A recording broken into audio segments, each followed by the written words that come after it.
Perú Cultural. Canal Peruano de Cultura presenta a Ricardo Palma y sus tradiciones peruanas. Tradición titulada Los Caballeros de la Capa. Crónica de una guerra civil. A don Juan de la Pezuela, conde de Cheste. 1. ¿Quiénes eran los Caballeros de la Capa y el juramento que hicieron? En la tarde del 5 de junio de 1541 hallábanse reunidos en el solar de Pedro de San Millán 12 españoles, agraciados todos por el rey por sus hechos en la conquista del Perú. La casa que los albergaba se componía de una sala y 5 cuartos, quedando gran espacio de terreno por fabricar. 6 sillones de cuero, un escaño de roble y una mugrienta mesa pegada a la pared, formaban el mueblaje de la casa. Así la casa como el traje de los habitantes de ella pregonaban, a la legua, una de esas pobrezas que se codean con la mendicidad. Y así eran en efecto. Los 12 hidalgos pertenecían al número de los vencidos el 6 de abril de 1538 en la batalla de las Salinas. El vencedor les había confiscado sus bienes, y gracias que les permitía respirar el aire de Lima, donde vivían de la caridad de algunos amigos. El vencedor, como era de práctica en esos siglos, pudo ahorcarlos sin andarse con muchos perfiles. Pero don Francisco Pizarro se adelantaba a su época, y parecía más bien hombre de nuestros tiempos, en que al enemigo no siempre se mata o aprisiona, sino que se le quita por entero o merma la ración de pan. Caídos y levantados, hartos y hambrientos, eso fue la colonia, y eso ha sido y es la república. La ley del yunque y del martillo imperando a cada cambio de tortilla, o como reza la copla. Salimos de Guatemala. Y entramos en Guatepeor. Cambia el pandero de manos, pero de sonidos, no. O como dicen en Italia, librarse de los bárbaros para caer en los Bavarini. Llamábanse los 12 caballeros Pedro de San Millán, Cristóbal de Sotelo, García de Alvarado, Francisco de Chaves, Martín de Bilbao, Diego Méndez, Juan Rodríguez Barragán, Gómez Pérez, Diego de Oces, Martín Carrillo, Jerónimo de Almagro y Juan Tello. Muy a la ligera, y por la importancia del papel que desempeñan en esta crónica, haremos el retrato histórico de cada uno de los hidalgos, empezando por el dueño de la casa. A tout seigneur tout honneur. Pedro de San Millán, caballero santiagués, contaba 38 años y pertenecía al número de los 170 conquistadores que capturaron a Atahualpa. Al hacerse la repartición del rescate del Inca, recibió 135 marcos de plata y 3.330 onzas de oro. Leal amigo del mariscal de Diego de Almagro, siguió la infausta bandera de este, y cayó en la desgracia de los Pizarro, que le confiscaron su fortuna, dejándole por vía de limosna el desmantelado solar de judíos, y como quien dice, basta para un gorrión pequeña jaula. San Millán, en sus buenos tiempos, había pecado de rumboso y gastador. Era bravo, de gentil apostura y generalmente querido. Cristóbal de Sotelo frisaba en los 55 años, y como soldado que había militado en Europa, era su consejo tenido en mucho. Fue capitán de infantería en la batalla de las Salinas. García de Alvarado era un arrogantísimo mancebo de 28 años, de aire marcial, de instintos dominadores, muy ambicioso y pagado de su mérito. Tenía sus ribetes de pícaro y felón. Diego Méndez, de la Orden de Santiago, era hermano del famoso general Rodrigo Ordóñez, que murió en la batalla de las Salinas mandando el ejército vencido. Contaba Méndez 43 años, y más que por hombre de guerra se le estimaba por galanteador y cortesano. De Francisco de Chaves, Martín de Bilbao, Diego de Oces, Gómez Pérez y Martín Carrillo, solo nos dicen los cronistas que fueron intrépidos soldados y muy queridos de los suyos. Ninguno de ellos llegaba a los 35 años. Juan Tello el sevillano fue uno de los 12 fundadores de Lima, siendo los otros el marqués Pizarro, el tesorero Alonso Riquelme, el veedor García de Salcedo, el sevillano Nicolás de Rivera el Viejo, Ruy Díaz, Rodrigo Mazuelas, Cristóbal de Peralta, Alonso Martín de Don Benito, Cristóbal Palomino, el salamanquino Nicolás de Rivera el Mozo y el secretario Picaro. Los primeros alcaldes que tuvo el Cabildo de Lima fueron Rivera el Viejo y Juan Tello. Como se ve, el hidalgo había sido importante personaje, y en la época en que lo presentamos contaba 46 años. Jerónimo de Almagro era nacido en la misma ciudad que el mariscal, y por esta circunstancia y la del apellido se llamaban primos. Tal parentesco no existía, pues de Diego fue un pobre expósito. Jerónimo rayaba en los 40 años. La misma edad contaba Juan Rodríguez Barragán, tenido por hombre de gran audacia a la par que de mucha experiencia. Sabido es que, así como en nuestros días ningún hombre que en algo se estima sale a la calle en mangas de camisa, así en los tiempos antiguos nadie que aspirase a ser tenido por decente osaba presentarse en la vía pública sin la respectiva capa. Hiciese frío o calor, el español antiguo y la capa andaban en consorcio, tanto en el paseo y el banquete cuanto en la fiesta de iglesia. Por eso sospecho que el decreto que en 1822 dio el ministro Monteagudo prohibiendo a los españoles el uso de la capa, tuvo, para la independencia del Perú, la misma importancia que una batalla ganada por los insurgentes. Abolida la capa, desaparecía España. Para colmo de miseria de nuestros 12 hidalgos, entre todos ellos no había más que una capa. Y cuando alguno estaba forzado a salir, los 11 restantes quedaban arrestados en la casa por falta de la indispensable prenda. Antonio Picado, el secretario del marqués de Francisco Pizarro, o más bien dicho, su demonio de perdición, hablando un día de los hidalgos los llamó caballeros de la capa. El mote hizo fortuna y corrió de boca en boca. Aquí viene a cuento una breve noticia biografía de Picado. Vino al Perú en 1534 como secretario del mariscal de Pedro de Alvarado, el del famoso Salto en México. Cuando Alvarado, pretendiendo que ciertos territorios del norte no estaban comprendidos en la jurisdicción de la conquista señalada por el emperador a Pizarro, estuvo a punto de batirse con las fuerzas de Diego de Almagro, Picado vendía a los secretos de su jefe, y una noche, recelando que se descubriese su infamia, se fugó al campo enemigo. El mariscal envió fuerza de darle alcance, y no lográndolo, escribió a Diego que no entraría en arreglo alguno si antes no le entregaba la persona del desleal. El caballeroso Almagro rechazó la pretensión, salvando así la vida a un hombre que después fue tan funesto para él y para los suyos. Francisco Pizarro tomó por secretario a Picado, el que ejerció sobre el marqués una influencia fatal y decisiva. Picado era quien, dominando los arranques generosos del gobernador, lo hacía obstinarse en una política de hostilidad contra los que no tenían otro crimen que el de haber sido vencidos en la batalla de las Salinas. Ya por el año de 1541 sabíase de positivo que el monarca, inteligenciado de lo que pasaba en estos reinos, enviaba al licenciado don Cristóbal Vaca de Castro para residenciar al gobernador. Y los almagristas, preparándose a pedir justicia por la muerte dada a Diego, enviaron, para recibir al comisionado de la corona y prevenir su ánimo con informes, a los capitanes Alonso Portocarrero y Juan Balsa. Pero el juez pesquisador no tenía cuándo llegar. Enfermedades y contratiempos marítimos retardaban su arribo a la ciudad de los reyes. Pizarro entretanto quiso propiciarse amigos aún entre los caballeros de la capa. Y envió mensajes a Sotelo, Chávez y otros, ofreciéndoles sacarlos de la menesterosa situación en que vivían. Pero, en honra de los almagristas, es oportuno consignar que no se humillaron a recibir el mendrugo de pan que se les quería arrojar. En tal estado las cosas, la insolencia de Picado aumentaba de día en día, y no excusaba manera de insultar a los de Chile, como eran llamados los parciales de Almagro. Irritados estos, pusieron una noche 3 cuerdas en la horca, con carteles que decían: para Pizarro, para Picado, para Velázquez. El marqués, al saber este desacato, lejos de irritarse dijo sonriendo: pobres. Algún desahogo les hemos de dejar y bastante desgracia tienen para que los molestemos más. Son jugadores perdidos y hacen extremos de tales. Pero Picado se sintió, como su nombre, Picaro.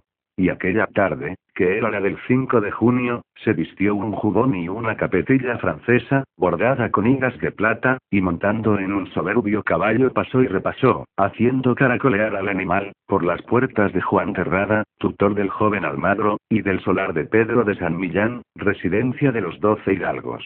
Llevando su provocación hasta el punto de que, cuando algunos de ellos se asomaron, les hizo un corte de manga, diciendo: para los de Chile, y picó espuelas al bruto. Los caballeros de la capa mandaron llamar inmediatamente a Juan Terrada.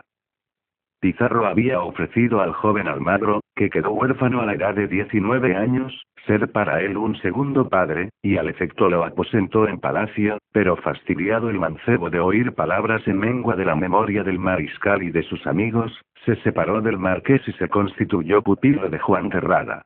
Era este un anciano muy animoso y respetado, pertenecía a una noble familia de Castilla, y se le tenía por hombre de gran cautela y experiencia. Habitaba en el Portal de Botoneros, que así llamamos en Lima a los artesanos que en otras partes son pasamaneros, unos cuartos del que hasta hoy se conoce con el nombre de Callejón de los Clébrigos. 1. Rada vio en la persona de Almagro el Mozo un hijo y una bandera para vengar la muerte del mariscal.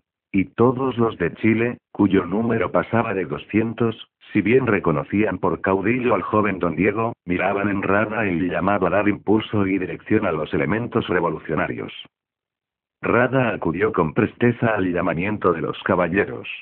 El anciano se presentó respirando indignación por el nuevo agravio de Picado, y la Junta resolvió no esperar justicia del representante que enviaba la corona, sino proceder al castigo del marqués y de su insolente secretario. García de Alvarado, que tenía puesta esa tarde la cara de la compañía, la arrojó al suelo, y parándose sobre ella, dijo: Juremos por la salvación de nuestras ánimas morir en guarda de los derechos de Almagro el Mozo, y recortar de esta capa la mortaja para Antonio Picado. 2. De la atrevida empresa que ejecutaron los caballeros de la capa.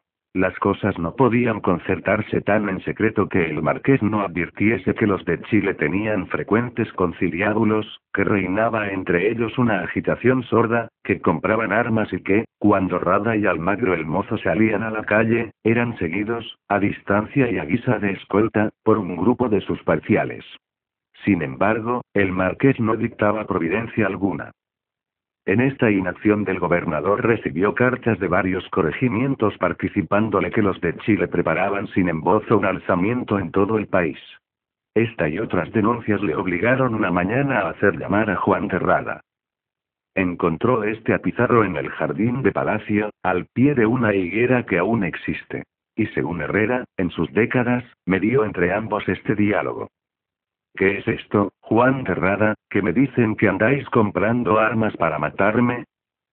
En verdad, señor, que he comprado 2 corazinas y una cota para defenderme. Pues ¿qué causa os mueve ahora, más que en otro tiempo, a proveeros de armas? Porque nos dicen, señor, y es público, que su señoría recoge lanzas para matarnos a todos. Acábenos ya su señoría y haga de nosotros lo que fuere servido. Porque, habiendo comenzado por la cabeza, no sé yo por qué ha de tener respeto a los pies. También se dice que su señoría piensa matar el juez que viene enviado por el rey. Si su ánimo es tal y determina dar muerte a los de Chile, no lo haga con todos. Destierre su señoría a don Diego en un navío, pues es inocente, que yo me iré con él a donde la fortuna nos quisiera llevar. ¿Quién os ha hecho entender tan gran traición y maldad como esa? Nunca tal pensé, y más deseo tengo que vos de que acabe de llegar el juez, que ya estuviera aquí si hubiese aceptado embarcarse en el galeón que yo le envié a Panamá. En cuanto a las armas, sabed que el otro día salí de caza, y entre cuantos íbamos ninguno llevaba lanza. Y mandé a mis criados que comprasen una, y ellos mercaron 4. Plegue a Dios, Juan Terrada, que venga el juez y estas cosas hayan fin, y Dios ayude a la verdad. Por algo se ha dicho que del enemigo el consejo. Quizá habría Pizarro evitado su infausto fin, si como se lo indicaba el astuto Rada hubiese en el acto desterrado a Almagro. La plática continuó en tono amistoso, y al despedirse Rada, le obsequió Pizarro 6 higos que él mismo cortó por su mano del árbol, y que eran de los primeros que se producían en Lima. Con esta entrevista pensó don Francisco haber alejado todo peligro, y siguió despreciando los avisos que constantemente recibía. En la tarde del 25 de junio, un clérigo le hizo decir que, bajo secreto de confesión, había sabido que los almagristas trataban de asesinarlo, y muy en breve. Ese clérigo obispado quiere, respondió el marqués. Y con la confianza de siempre, fue sin escolta a paseo y al juego de pelota y bochas, acompañado de Nicolás de Rivera el Viejo. Al acostarse, el pajecillo que le ayudaba a desvestirse le dijo: Señor Marqués, no hay en las calles más novedad sino que los de Chile quieren matar a su señoría. Déjate bachillerías, rapaz. Que esas cosas no son para ti, le interrumpió Pizarro. Amaneció el domingo 26 de junio, y el marqués se levantó algo preocupado. A las 9 llamó al alcalde mayor, Juan de Velázquez, y recomendóle que procurase estar al corriente de los planes de los de Chile, y que si barruntaba algo de gravedad, procediese sin más acuerdo a la prisión del caudillo y de sus principales amigos. Velázquez le dio esta respuesta que las consecuencias revisten de algún chiste. Descuide vuestra señoría, que mientras yo tenga en la mano esta vara, juro a Dios que ningún daño le ha de venir. Contra su costumbre no salió Pizarro a misa, y mandó que se la dijesen en la capilla del palacio. Parece que Velázquez no guardó, como debía, reserva con la orden del marqués, y habló de ella con el tesorero Alonso Riquelme y algunos otros. Así llegó a noticia de Pedro San Millán, quien se fue a casa de Rada, donde estaban reunidos muchos de los conjurados. Participóles lo que sabía y añadió: tiempo es de proceder, pues si lo dejamos para mañana, hoy nos hacen cuartos. Mientras los demás se esparcían por la ciudad a llenar diversas comisiones, Juan de Rada, Martín de Bilbao, Diego Méndez, Cristóbal de Sosa, Martín Carrillo, Pedro de San Millán, Juan de Porras, Gómez Pérez, Árbol Ancha, Narváez y otros, hasta completar 19 conjurados, salieron precipitadamente del callejón de los clérigos, y no del de petateros, como cree el vulgo, en dirección a Palacio. Gómez Pérez dio un pequeño rodeo para no meterse en un charco, y Juan de Rada lo apostrofó: vamos a bañarnos en sangre humana, y está cuidando vuesa merced de no mojarse los pies. Andad y volveos, que no servís para el caso. Más de 500 personas paseantes o que iban a la misa de 12, había a la sazón en la plaza, y permanecieron impasibles mirando el grupo. Algunos maliciosos se limitaron a decir: estos van a matar al marqués o al pícaro. El marqués, gobernador y capitán general del Perú don Francisco Pizarro, se hallaba en uno de los salones de palacio en tertulia con el obispo electo de Quito, el alcalde Velázquez y hasta 15 amigos más, cuando entró un paje gritando: los de Chile vienen a matar al marqués, mi señor. La confusión fue espantosa. Unos se arrojaron por los corredores al jardín, y otros se descolgaron por las ventanas a la calle, contándose entre los últimos el alcalde Velázquez, que para mejor asirse de la balaustrada se puso entre los dientes la vara de juez. Así no faltaba al juramento que había hecho 3 horas antes. Visto que si el marqués se hallaba en atrenzos, era porque no tenía la vara en la mano, sino en la boca. Pizarro, con la coraza mal ajustada, pues no tuvo espacio para acabarse de armar, la capa terciada de guisa de escudo y su espada en la mano, salió a oponerse a los conjurados, que ya habían muerto a un capitán y herido a 3 o 4 criados. Acompañaban al marqués su hermano uterino Martín de Alcántara, Juan Ortiz de Zárate y 2 pajes. El marqués, a pesar de sus 64 años, se batía con los bríos de famo cera. Y los conjurados no lograban pasar el dintel de una puerta, defendida por Pizarro y sus 4 compañeros, que lo imitaban en el esfuerzo y coraje. Traidores. ¿Por qué me queréis matar? ¡Qué desvergüenza! Asaltar como bandoleros mi casa. Gritaba furioso Pizarro, blandiendo la espada. Y a tiempo que hería a uno de los conjurados, que Rada había empujado sobre él, Martín de Bilbao le acertó una estocada en el cuello. El conquistador del Perú solo pronunció una palabra: Jesús. Y cayó, haciendo con el dedo una cruz de sangre en el suelo y besándola. Entonces Juan Rodríguez Barragán le rompió en la cabeza una garrafa de barro de Guadalajara, y don Francisco Pizarro exhaló el último aliento. Con él murieron Martín de Alcántara y los 2 pajes, quedando gravemente herido Ortiz de Zárate.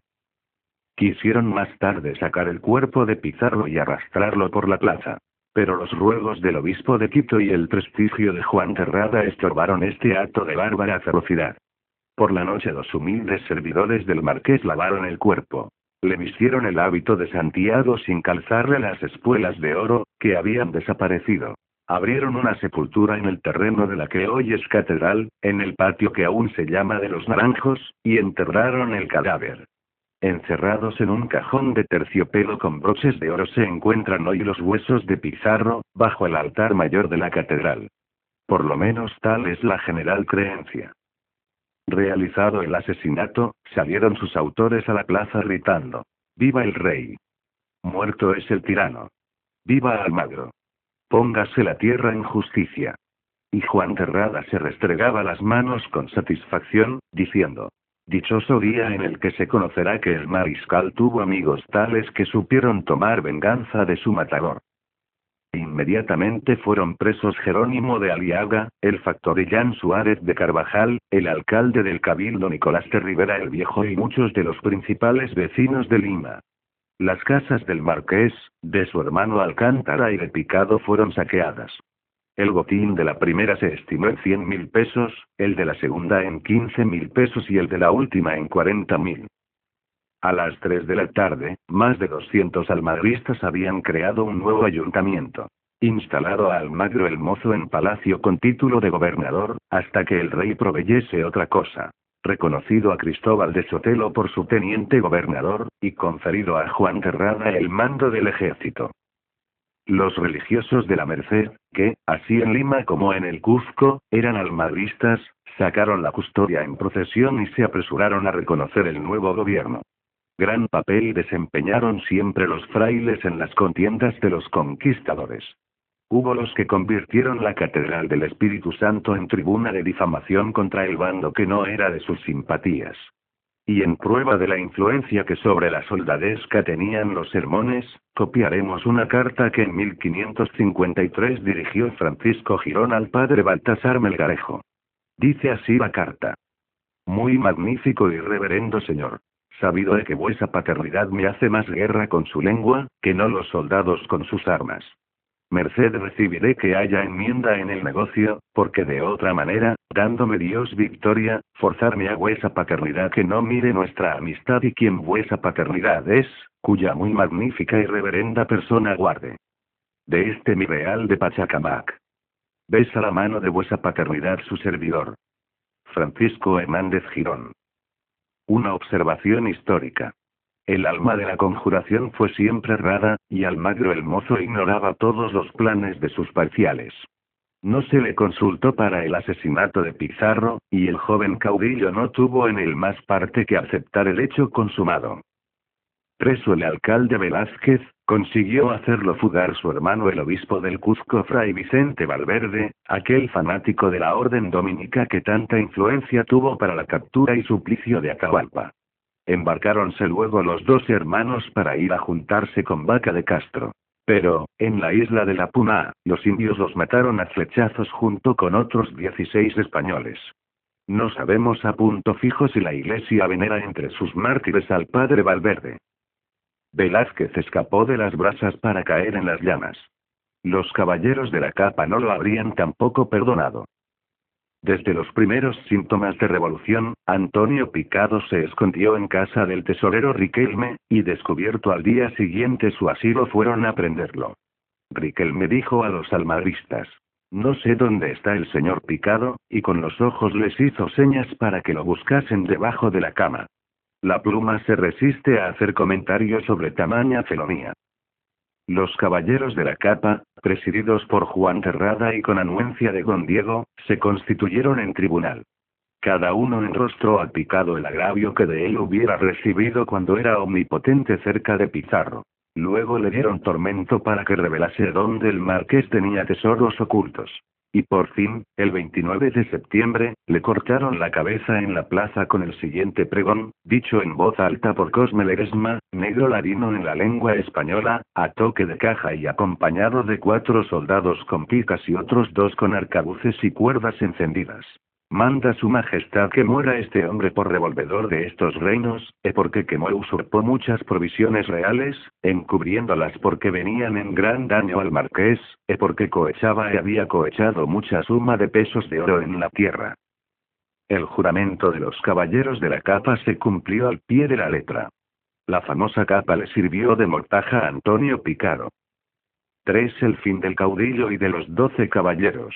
No nos proponemos entrar en detalles sobre los 14 meses y medio que Almagro el Mozo se mantuvo como caudillo, ni historiar la campaña que, para vencerlo, tuvo que emprender Vaca de Castro.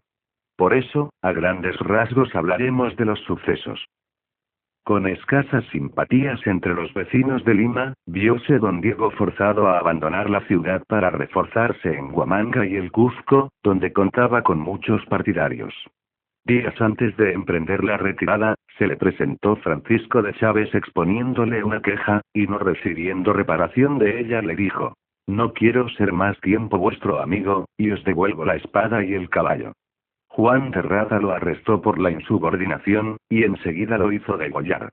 Así concluyó uno de los caballeros de la capa. Juan de Rada, gastado por los años y las fatigas, murió en Jauja al principiarse la campaña. Fue este un golpe fatal para la causa revolucionaria. García de Alvarado lo reemplazó como general, y Cristóbal de Sotelo fue nombrado maese de campo. En breve estalló la discordia entre los dos jefes de ejército, y hallándose Sotelo enfermo en cama, fue García de Alvarado a pedirle satisfacción por ciertas hablillas. «No me acuerdo haber dicho nada de vos ni de los Alvarado», contestó el maese de campo. «Pero si algo he dicho lo vuelvo a decir, porque, siendo quien soy, se me da una higa de los Alvarados. Y esperada que me abandone la fiebre que me trae postrado para demandarme más explicaciones con la punta de la espada». Entonces el impetuoso García de Alvarado cometió la villanía de herirlo, y uno de sus parciales lo acabó de matar. Tal fue la muerte del segundo caballero de la capa. Almagro el Mozo habría querido castigar en el acto el aleve matador. Pero la empresa no era hacedera. García de Alvarado, ensoberbecido con su prestigio sobre la soldadesca, conspiraba para deshacerse de don Diego, y luego, según le conviniese, batir a Vaca de Castro o entrar en acuerdo con él. Almagro disimuló mañosamente, inspiró confianza a Alvarado, y supo atraerlo a un convite que daba en el Cuzco Pedro de San Millán. Allí, en medio de la fiesta, un confidente de don Diego se echó sobre don García diciéndole: «Sé preso». «Preso no, sino muerto», añadió Almagro, y le dio una estocada, acabándolo de matar los otros convidados. Así desaparecieron 3 de los caballeros de la capa antes de presentar batalla al enemigo. Estaba escrito que todos habían de morir de muerte violenta y bañados en su sangre. Entretanto, se aproximaba el momento decisivo, y Vaca de Castro hacía a Almagro proposiciones de paz y promulgaba un indulto, del que solo estaban exceptuados los 9 caballeros de la capa que aún vivían, y 2 o 3 españoles más. El domingo 16 de septiembre de 1542 terminó la guerra civil con la sangrienta batalla de Chupas. Almagro, al frente de 500 hombres, fue casi vencedor de los 800 que seguían la bandera de Vaca de Castro. Durante la primera hora, la victoria pareció inclinarse del lado del joven caudillo. Pues Diego de Oces, que mandaba una ala de su ejército, puso en completa derrota una división contraria. Sin el arrojo de Francisco de Carvajal, que restableció el orden en las filas de Vaca de Castro, y más que esto, sin la impericia o traición de Pedro de Candía, que mandaba la artillería almagrista, el triunfo de los de Chile era seguro. El número de muertos por ambas partes pasó de 240, y el de los heridos fue también considerable. Entre tan reducido número de combatientes, solo se explica un encarnizamiento igual teniendo en cuenta que los almagristas tuvieron por su caudillo el mismo fanático entusiasmo que había profesado al mariscal su padre. Y ya es sabido que el fanatismo por una causa ha hecho siempre los héroes y los mártires. Aquellos sí eran tiempos en los que, para entrar en batalla, se necesitaba tener gran corazón. Los combates terminaban cuerpo a cuerpo, y el vigor, la destreza y lo levantado del ánimo decidían el éxito. Las armas de fuego distaban 3 siglos del fusil de aguja y eran más bien un estorbo para el soldado, que no podía utilizar el mosquete o arcabuz si no iba provisto de eslabón, pedernal y esca para encender la mecha. La artillería estaba en la edad del babador. Pues los pedreros o falconetes, si para algo servían era para meter ruido como los petardos.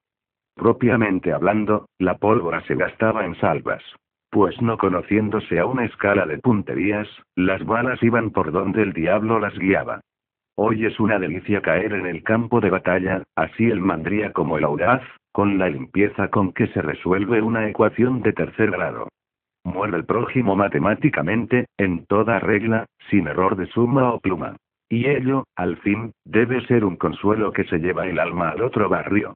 Decididamente, Ogaño una bala de cañón es una bala científica, que nace educada y sabiendo a punto fijo dónde va a parar. Esto es progreso, y lo demás es chiribitas y agua de borrajas. Perdida toda esperanza de triunfo, Martín de Bilbao y Jerónimo de Almagro no quisieron abandonar el campo, y se lanzaron entre los enemigos gritando: «A mí, que yo maté al marqués». En breve cayeron sin vida. Sus cadáveres fueron descuartizados al día siguiente. Pedro de San Millán, Martín Carrillo y Juan Tello fueron hechos prisioneros, y Vaca de Castro los mandó degollar en el acto. Diego de Oces, el bravo capitán que tan gran destrozo causara en las tropas realistas, logró escapar del campo de batalla, para ser pocos días después degollado en Huamanga. Juan Rodríguez Barragán, que había quedado por teniente gobernador en el Cuzco, fue apresado en la ciudad y se le ajustició. Las mismas autoridades que creó de Diego, al saber su derrota, se declararon por el vendedor para obtener indultos y mercedes. Diego Méndez y Gómez Pérez lograron asilarse cerca del Inca Manco que, protestando contra la conquista, conservaba en las crestas de los Andes un grueso ejército de indios. Allí vivieron hasta fines de 1544. Habiendo un día Gómez Pérez tenido un altercado con el Inca Manco, mató a este a puñaladas, y entonces los indios asesinaron a los 2 caballeros y a 4 españoles más que habían buscado refugio entre ellos.